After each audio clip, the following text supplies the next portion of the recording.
When they choose the other person and decide to like go completely no contact, I'm going to be very honest with you. This place is when you are going to get your greatest strength. Also, I want to address when there's a lot of back and forth between you and another person, and they just cannot seem to let this other person go, and they just decide to ghost you no matter how much progress you guys made, no matter the things that they could have said that shows that they were changing their mind. I want you to understand that they are not going to get away with their actions. However, it's very frustrating when you don't see God moving at all, okay? Now, I was not completely in no contact for the entire stand, but there were parts in the stand where I was always going to be in no contact for like at least 4 months.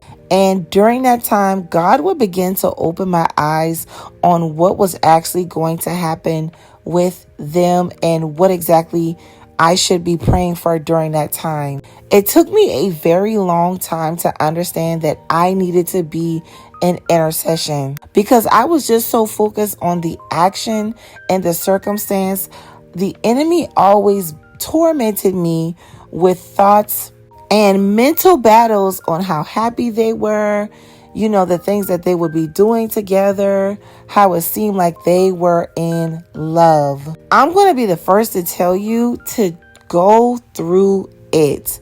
I know it's so hard not to reach out or anything like that, but go through the no contact, okay? Because God is going to show up. I always tell people that God does his best work when y'all are in no contact because you're not in a place where you can get in the way and you're not in a place where your faith can be torn down by their rebellion. And although, yes, you might miss them, it might feel like it's impossible, but I want to let you know that God is going to utilize this impossible looking situation and prove to you that he is Lord of Lords and he rules over all flesh. I know that you're tired of the back and the forth.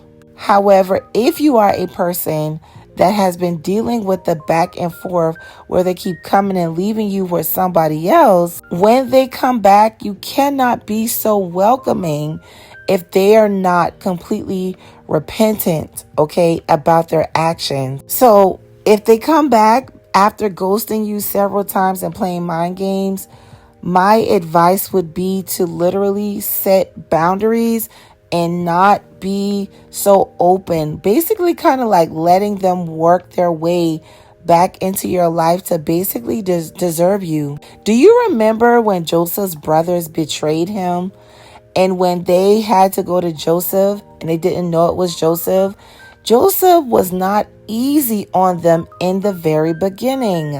Now, he may have had his reasons on why he did that to his brothers, but we must utilize wisdom when it comes to the back and forth. If this is your situation, if this is not your situation, what you need to be doing now while they are with someone else is focusing on God and healing. Whenever I was in no contact, I didn't have nobody to tell me that I was supposed to be healing. I was too busy crying about what he did, and God himself had to just kind of like help me in a way that I could understand. And even though I was very tormented and groaning, the Lord was faithful to get me to a place where I began to war. I began to war like no other. I was very consistent and I was very precise.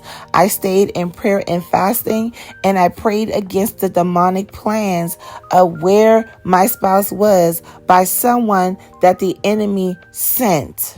Yes, you do get tired of praying. However, that's just what I did. I never stopped praying against what the enemy was doing. That was something that the Holy Spirit would always lead me to do. No matter how tired I was, I always prayed that God would uproot him from where he was. The enemy would always come into my mind, and I had to learn how to wage war anyways. You can definitely heal and wage war at the same time. During this time, God is also going to help you process what happened.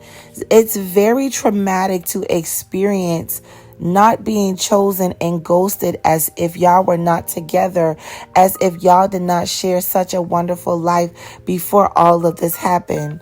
Okay, the Lord is going to begin to comfort you, and you can process this situation mentally and emotionally, and then eventually God will replace your pain with peace. This is why I say go through it, because in this process you are going to become stronger and wiser. Okay, I have always was the type to always just be without boundaries whenever we would come back, and his behavior would stay the same. But I eventually learned to set boundaries, because people have to learn to respect you. You have been forgiven by God, and that's all that matters. If they don't forgive you, that's between them and God, okay?